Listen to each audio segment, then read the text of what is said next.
রবীন্দ্র বিশ্ববিদ্যালয়ের এই শিক্ষিকার নাম ফারহানা ইয়াসমিন বাতেন।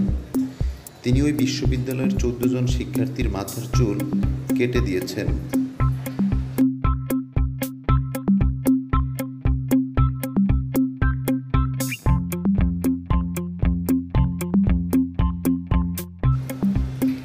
এই ঘটনার প্রতিবাদে ওই বিশ্ববিদ্যালয়ের শিক্ষার্থীরা তার পদত্যাগের দাবিতে আন্দোলনে নামে।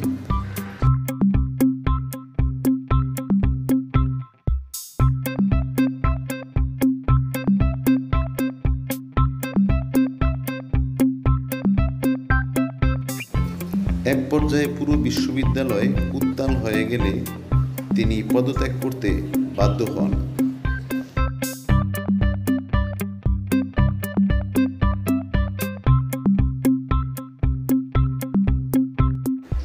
অতিরিক্ত বাড়াবাড়ি কখনোই ভালো না, যেমনটা উদাহরণ তৈরি করেছিলেন এই শিক্ষিকা।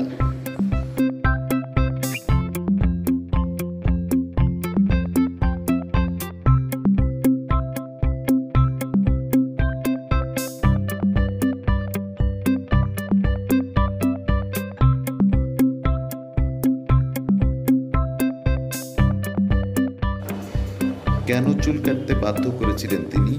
এই প্রশ্নের উত্তর কে দেবে?